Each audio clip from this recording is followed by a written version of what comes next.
நம்முடைய செயல் வீரர்கள் ஆலோசனை கூட்டத்தில் அடுத்து பேசுவதற்காக தேர்தல் மேலாண்மை பொதுச் செயலாளர் அன்பு சகோதரர் ஆதவ் அர்ஜுனா அவர்களை அன்போடு அழைக்கிறேன்.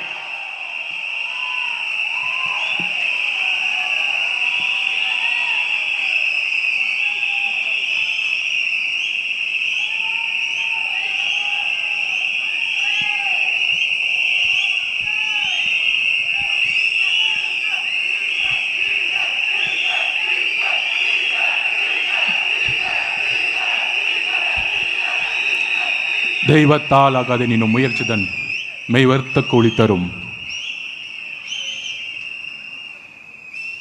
கழக பொதுச் செயலாளர் அண்ணன் ஆனந்த் அவர்களே, கழக நிர்வாக குழு ஒருங்கிணைப்பாளர் தலைமை ஒருங்கிணைப்பாளர் அண்ணன் செங்கோட்டையன் அவர்களே, சகோதரர் பொதுச் செயலாளர் அருண்ராஜ் அவர்களே, ட்ரெஷரர் வெங்கட்ராமன் அவர்களே, சகோதரர் நிர்மல்குமார் அவர்களே, மேடையில் வீட்டிருக்கக்கூடிய அனைத்து மாநில மாவட்ட செயலாளர்களே, ஒன்றிய செயலாளர்களே, கிளை செயலாளர்களே, வார்டு செயலாளர்களே, நகர செயலாளர் அவர்களே, கழகத்துடைய வேர்களாக இருக்கக்கூடிய இந்த செயல் வீரர்கள் கூட்டத்துக்கு இன்றைக்கு தலைமை தாங்கி நம்மளுடைய கட்சியின் தலைவர் மட்டுமல்ல, 2026 முதல்வர் எங்கள் அண்ணன் தலைவர் அவர்களுக்கு வணக்கத்தை தெரிவித்து, இன்றைய கூட்டம் தலைவர் இன்றைய தேதி தலைவர் நிர்ணயித்த நாள் மிக முக்கியமான நாள். ஒன்று மொழிப்போர் தியாகிகள் நாள். இன்றிலிருந்து 1964-65 காலகட்டங்களில் தன்னுடைய இன்னுயிர்களை மாய்த்து ஐயா தாளமுத்தவர்கள், நடராசன் அவர்கள், சின்னசாமி அவர்கள் என்று ஏகப்பட்ட பேர் தன்னுடைய இன்னுயிரை மாய்த்தி நம்முடைய கட்சியுடைய இரு கண்களாக இருக்கக்கூடிய தமிழ் தேசியத்தை தமிழர் வழியில் தமிழ்நாடு மட்டுமல்ல இந்தியாவே நாளைக்கு தலைவருடைய வழியில் அவருடைய நிர்வாக திறமையின் மூலம் எந்த அளவிற்கு மாற்றத்தை நம்மால் உருவாக்க முடியும், அப்படிப்பட்ட ஒரு நாளாக தலைவர் அவர்கள் இன்றைக்கு தேர்ந்தெடுத்து, இன்னொரு முக்கியமான நாள் தேர்தல் ஆணையம் இன்றைக்கு வாக்காளர்கள் தினமாக இன்னைக்கு கொண்டாடிட்டு இருக்காங்க. அதோடு முக்கியமான இன்னொரு நாள் கழகத்திற்கு திமுகவுடைய பொய் பிரச்சாரம் என்ன? தமிழக வெற்றி கழகம் புதிய கழகம், இளைஞர்கள் மட்டும்தான் இருக்கிறாங்க. அது வெறும் ஒரு ஃபேன்ஸ் கிளப் அப்படின்னு நம்ம தேர்தல் எதிர்நோக்கும் போது ஒரு பொய் பிரச்சாரத்தை உருவாக்கிட்டே இருப்பாங்க. ஆனால் இன்று நிமிர்ந்து சொல்கிறோம், தலைவர் வழியில் 2700 ஒன்றிய செயலாளர்களும் நகர செயலாளர்களும் வார்டு செயலாளர்களும் தலைவரால் உருவாக்கப்பட்டு இங்கே அமர்ந்துட்டு இருக்காங்க.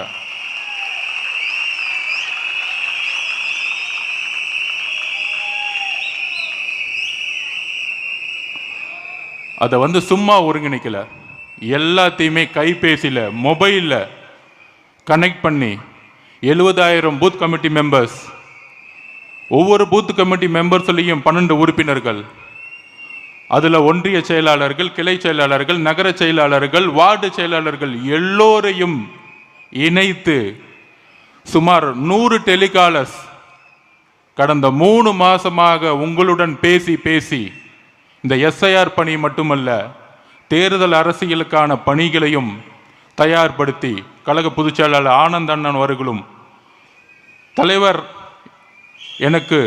என்னை நியமித்த பொழுது தேர்தல் மேலாண்மை அந்த பொறுப்பில் தேர்தலை வெற்றி கொள்வதற்கான ஒரு பேசிக் ஸ்ட்ரக்சரை உருவாக்கக்கூடிய இடத்தில் என்னை நியமித்த பொழுது இந்த எதிர்க்கட்சிகள்லாம் சொல்கிற மாதிரியே எனக்கும் வந்து ஒரு டவுட் இருந்துகிட்டே இருந்துச்சு. என்னது இங்கே ஸ்ட்ரக்சர் இருக்குமா, எப்படி ஒர்க் பண்ண போகிறோம் அப்படின்னு வந்து ஒரு 8 மாதத்துக்கு முன்னாடி வரைக்கும் இருந்துச்சு. ஆனால் சரியாக இந்த 4 மாதத்துக்கு முன்னாடி 3 லட்சம் பதவிகளை அண்ணன் ஆனந்த் அவர்கள் வந்து வெளியிட்டார் தலைவரோட அனுமதியுடன். 3 லட்சம் பதவிகள். அந்த 3 லட்சம் பேரும் மை டிவிகே ஆப்பில் வந்து இணைத்தோம். அப்புறம் பிஎல்ஏ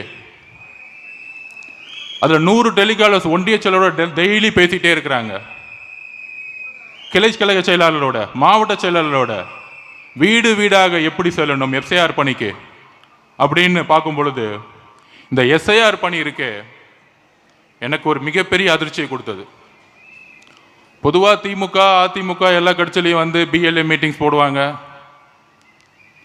அதில் கிட்டத்தட்ட பார்த்தீங்கன்னா 60,000 பேர்னா ஒரு 20,000 25,000 பேர் தான் மொத்தமே இருப்பாங்க. ஆனால் வெளியே பார்த்தா நிறைய பேர் மாதிரி தெரிவாங்க. ஆனால் இங்கு 70,000 பேர் லிஸ்ட்டு அண்ணன் கொடுக்கும் பொழுது டெலிகால்ஸ் மூலிமா கால் பண்ண அடுத்த ஒரே ரிங்கில் ஃபோன் எடுப்பாங்க. சார் நான் இந்த பூத்துலேருந்து பேசுகிறேன் சார். அப்போ எனக்கு இதை ரொம்ப ஆராய்ச்சி பண்ணும்போது தெரிஞ்சிச்சு என்னன்னா, நீங்கள் சொல்கிறீங்களே ஃபேன்ஸ் கிளப்பு, இவங்கெல்லாம் வந்து தேர்தலுக்கு புதுசு இல்லை. திமுக அதிமுகன்னு மாறி மாறி வேலை பார்த்து உங்களுடைய எல்லா பொய்களையும் உண்மைகளையும் என்னன்னு தெரிஞ்சுக்கிட்டு இந்த இடத்துக்கு வந்திருக்காங்க. தேர்தல் அனுபவம் மிக்கவர்கள் விஜய் மக்கள் இயக்கத்திலிருந்து வந்தங்கிறது இப்போதான் வந்து ரொம்ப ஆராய்ச்சியாக வந்து ஒர்க் பண்ணும்போது தெரிஞ்சு. அதோடு சேர்ந்து இந்த எஸ்ஐஆர் பணியில் முக்கியமாக வீடு வீடாக போகும்பொழுது நேற்று கூட நான் பதிவு பண்ணேன். பொதுவாக ஒவ்வொரு வீட்டுக்கும் திமுகவும் அதிமுகவும் போகும்போது ஒரு பூத்துன்னா கிட்டத்தட்ட 350 குடும்பம், 1000 1200 ஓட்டு இருக்கும். அதுலேயே ஒவ்வொரு தெருவு போகும்போது நீங்கள் சொல்லிடுவீங்க, இது திமுக வீடு, இது அதிமுக வீடு, இது பிஜேபி வீடு, இது பிஎம்கே வீடு, இது விசிகே வீடு, இது கம்யூனிஸ்ட் வீடுன்னு வரிசையாக சொல்லிட்டே போவாங்க. ஆனால் இந்த அனுபவம் எனக்கு புதியது.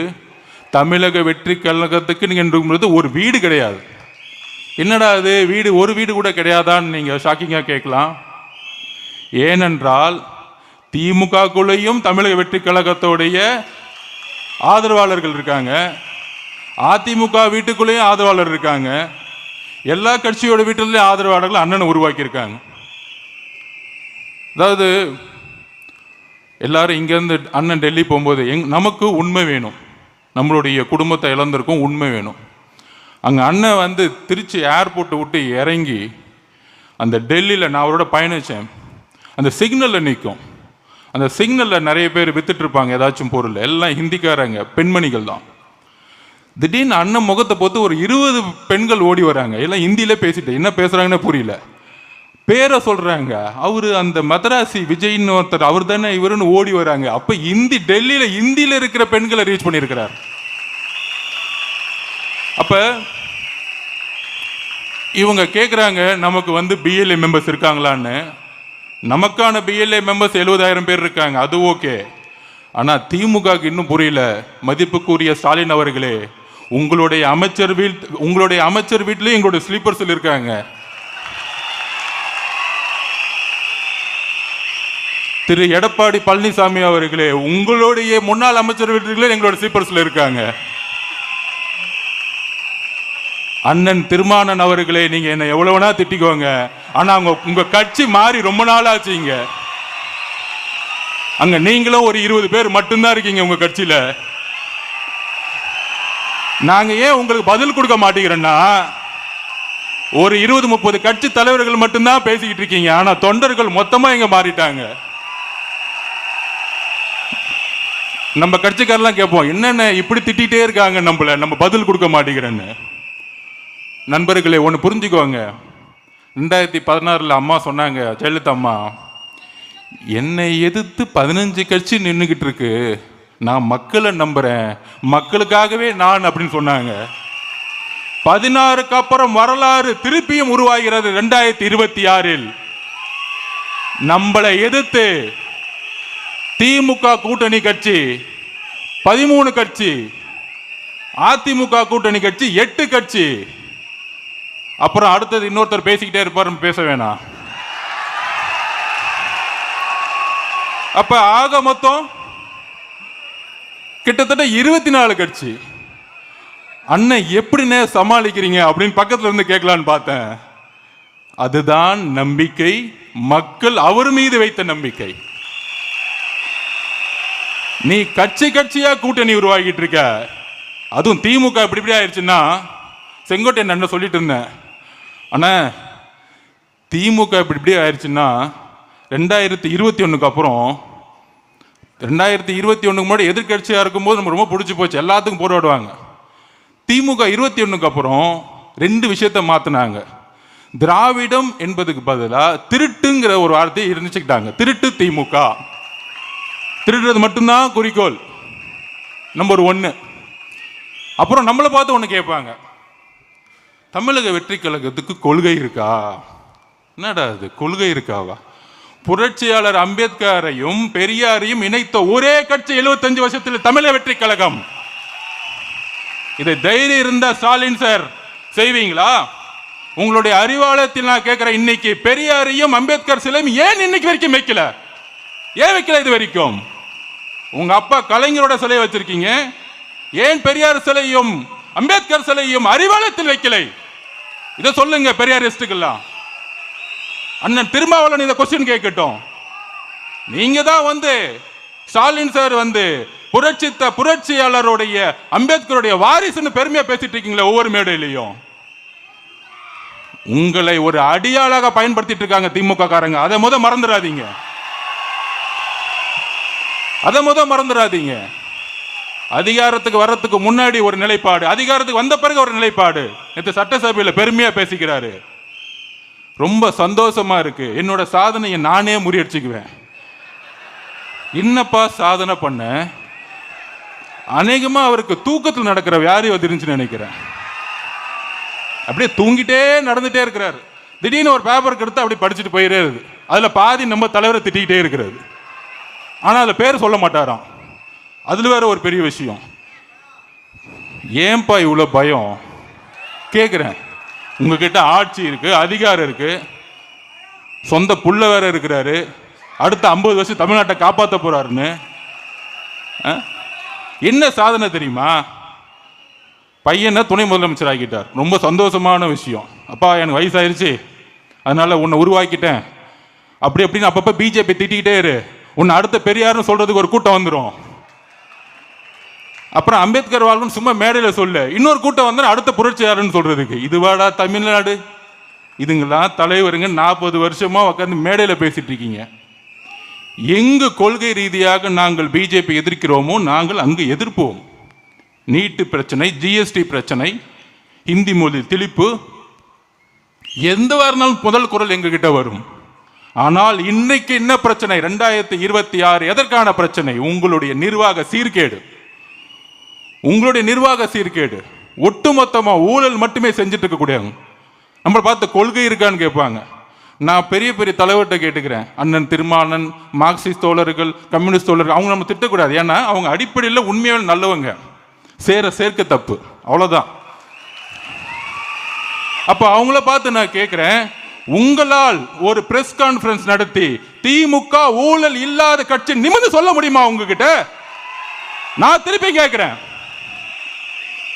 மதவாதத்தை நாங்கள் எதிர்க்கிறோம் உறுதியாக, ஹிந்தி மொழி திணிப்பை நாங்கள் எதிர்க்கிறோம் உறுதியாக.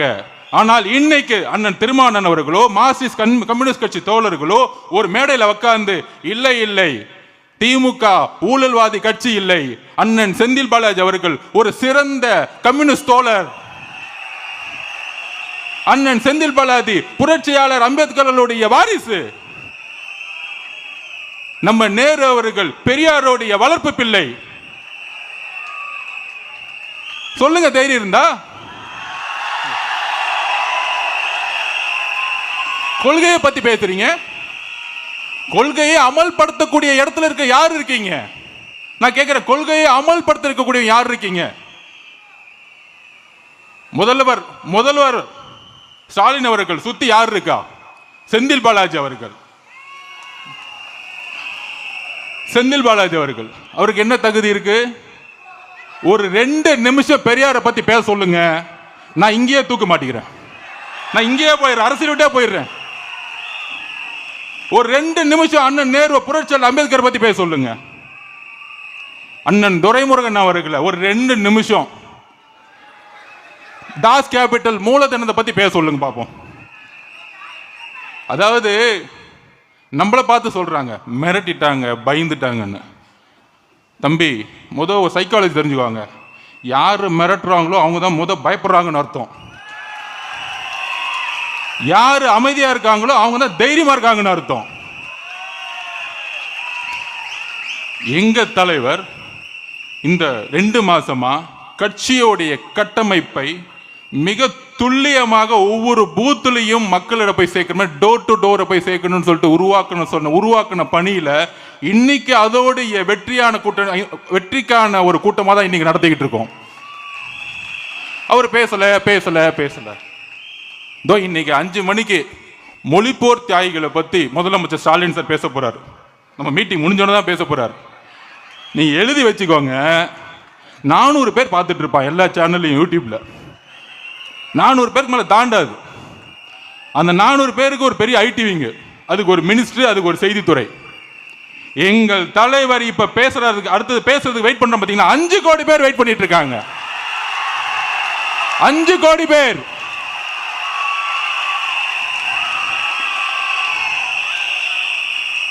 அப்ப அவர் என்ன பேச போறாருன்னு 5 கோடி பேர் பாக்குறாங்கன்னா வேலை எல்லாம் பாக்குறான்னு நினைக்கிறீங்களா? அவர் தான் எதிர்காலத்தின் முதலமைச்சர்னு தெரியும் மக்களுக்கு. அவர் பேசுறதை ஏன் பாக்குறாங்க? வேற நாதி இல்ல. உங்களை நம்பி 70 வருஷம் நம்பி போச்சு, இன்னொரு கட்சி நம்பி 60 வருஷம் போச்சு. அப்ப எங்களுக்கு இருக்கக்கூடிய புதிய நம்பிக்கை நீங்கள் ஒருவர் தான். நீங்க சொல்றது அண்ணா சொன்னது கரெக்டு தான். நம்மளுடைய பொதுச் செயலாளர் மக்கள் அதுவும் பெண்கள் அமைதியா இருப்பாங்க. நீங்க பெண்கள் மட்டும் பாருங்களேன், அமைதியா இருப்பாங்க. நம்மளாச்சும் அப்படி நடந்துட்டு இருப்போம். அவங்க அமைதியா இருக்கும் போதே கால்குலேட் பண்ணிடுவாங்க, என்ன பண்ணணும், ஏது பண்ணணும். நீ 1000 ரூபாய் கொடுக்குறியா, அடுத்த மாசம் 1000 ரூபாய்க்கு போல 2000 ரூபாய் அனௌன்ஸ் பண்ண போறியா, ஆளுக்கு 2000 ரூபாய் கொடுக்க போறியா. அவங்களுக்கு தெரியும் நீங்க என்ன விலை கொடுத்து வாங்கினாலும் தமிழ்நாட்டு பெண்களை விலை கொடுத்து வாங்கவே முடியாது. அது எழுதி வச்சுக்குவாங்க. அப்படி ஒரு புரட்சி 77க்கு அப்புறம் நடந்துட்டு இருக்கு. தனியா நிக்க போறோமா, கூட்டணி. அது இல்லாம நேத்துல முந்தா பேசணும், யாரோ ஒருத்தர் அதே கூட்டில இருந்து அதே கூட்டில் ஜாயின் பண்ணிட்டாரு. இன்னும் அரசியல்னே புரியல. திடீர்னு கூட்டணியை உருவாக்குறாங்க. ஆனா அந்த கூட்டணி அப்படியே தான் 21ல இருந்து இருக்கு. ஆனா அதே கூட்டணி அனௌன்ஸ் பண்றதுக்கு ஒரு அனௌன்ஸ்மெண்ட். இதுல சில பேர் உட்காந்துக்கிட்டு தலைவருக்கு பேச தெரியல, எல்லாத்தையும் விட்டுட்டாரு. நாங்க யார்கிட்டப்பா பேசணும், யார் அமைச்சோம்? அவரு மக்களோட பேசிக்கிட்டு இருக்காரு, பெண்களோட பேசிட்டு இருக்காரு. தெளிவா என்ன பண்ணணும்னு போய் பேசிட்டு இருக்கோம். சம்பந்தமே இல்லாம திரையில உட்காந்துக்கிட்டு இவங்க அப்படி பண்ண முடியல, இவங்களை அப்படி பண்ண முடியல.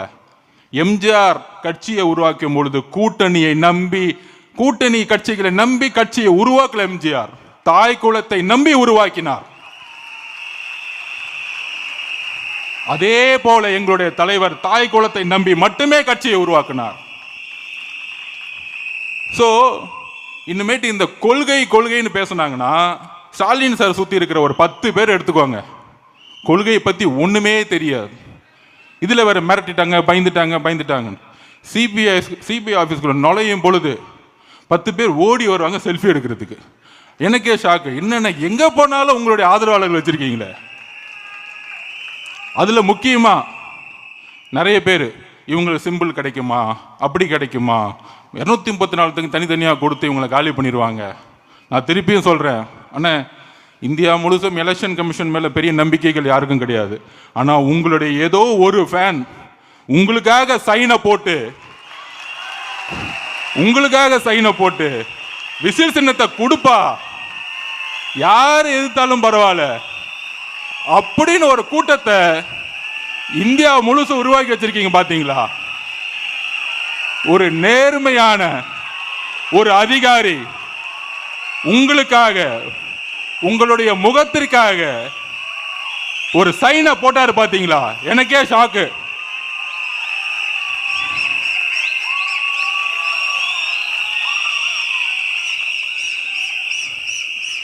இந்த மாதிரி எந்த கட்சி தலைவருக்கு நடந்தது கிடையாது. இதுக்கு மேல என்ன வேணும்? நம்ம பணி செய்யணும். பெண்கள் ரெடி ஆயிட்டாங்க, தாய்க்குளம் ரெடி ஆயிட்டாங்க. ஆனால் என்ன சேலஞ்ச் தெரியுமா? திமுக என்ன தெரியுமா நினைக்கிறாங்க? இந்த எலெக்ஷன்ல 3000 கோடி இறக்குவாங்க. இன்னொரு கட்சி அந்த கட்சின்னு சொல்லிட்டு ஒரு 5000 கோடி இறப்புவாங்க. ஒவ்வொரு ஓட்டுக்கு 2000 3000 கொடுப்பாங்க. ஆனால் தமிழக மக்களே, முக்கியமாக தாய்க்குளமே, இந்த 3000 ரூபாய்க்காக அடுத்த 25 வருஷ வாழ்க்கையை நம்ம இழந்துடக்கூடாது. அதுதான் எங்களுடைய வேண்டுகோள்.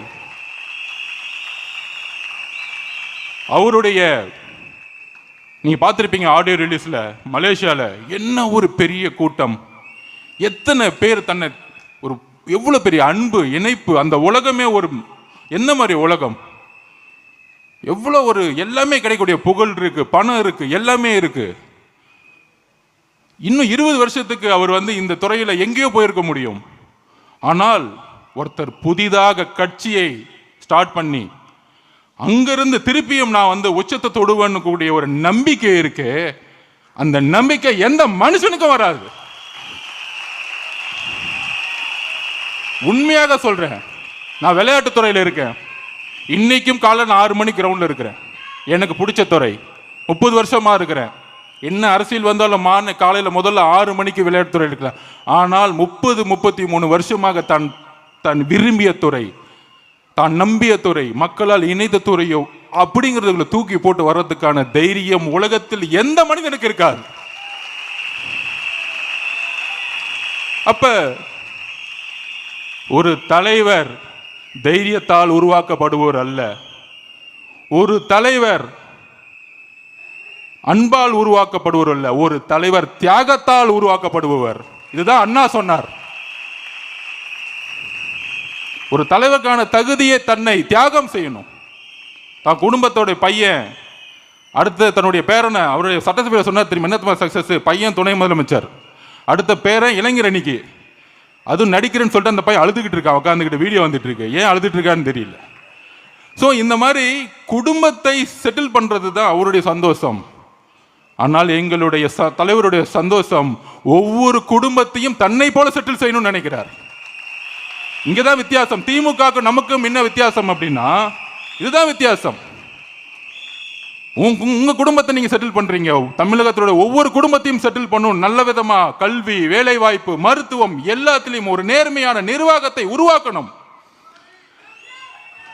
உடனே தலைமை மேல கொஸ்டின், அவருக்கு நிர்வாகம் தெரியுமா? ஒன்னே ஒன்று சொல்றேன். ஒரு துறையில், எந்த ஒரு துறையா இருந்தாலும் சரி, ஒரு துறையில் நம்பர் 1 ஆனோம்னா நிர்வாகம் தெரியணும், ஃபினான்ஸ் தெரியணும். சினிமாவில் நம்பர் 1 ஆனோம்னா மக்களுடைய நம்பிக்கையை பெறணும். மக்களுடைய நம்பிக்கை பெறாமல் அந்த துறையில் நம்பர் 1 ஆக முடியாது. அப்படி நம்பர் 1 இருக்கிறவருக்கு நிர்வாகம் தெரியாதுன்னு சொல்லக்கூடியவர்கள் நிர்வாகம் அவங்களுக்கு தெரியாம பேசிட்டு இருக்காங்கன்னு அர்த்தம். ஸோ தோழர்களே, நம்மளுடைய களம் செட் ஆயிருச்சு.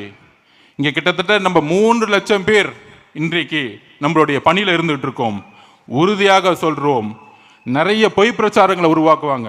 இன்றைக்கு சொல்றேன், நமக்கு எதிராக 20 கட்சி இருக்கு. 20 கட்சியை சார்ந்தவர்கள் ஊடகங்கள்ல இருப்பாங்க, ஊடகத்துறையில் இருப்பாங்க. அப்ப பேசக்கூடிய வார்த்தைகள்லாம் எப்படி இருக்கும்? நமக்கு எதிராக தான் இருக்கும். நமக்கான பொய் பிரச்சாரத்தை உருவாக்குவாங்க. நீங்களாம் ஜெயிக்க முடியுமா? தனியா போனீங்கன்னா என்ன ஆகும்? பணம் இல்லை, ஒற்றுமை இல்லை. இது எல்லாம் நம்ம நிர்மல்குமார் சொன்ன மாதிரி தான். ஒரு குடும்பத்துக்கு 1 ஓட்டு வச்சுக்கோங்க, 2.25 கோடி. திமுக வாங்கினது 2,09,00,000 போன எலெக்ஷன்ல. அவ்வளவுதான். இப்பயே நம்ம திமுகவை மீறிட்டோம். ஒற்றுமையாக இருந்து களம் காண்போம். நம்மளால் வரலாற்றை உருவாக்க முடியும். எதிர்காலத்தை உருவாக்க நிகழ்காலத்தில் நாம் அர்ப்பணிப்புடன் தியாகத்துடன் பயணிப்போம். நன்றி, வணக்கம்.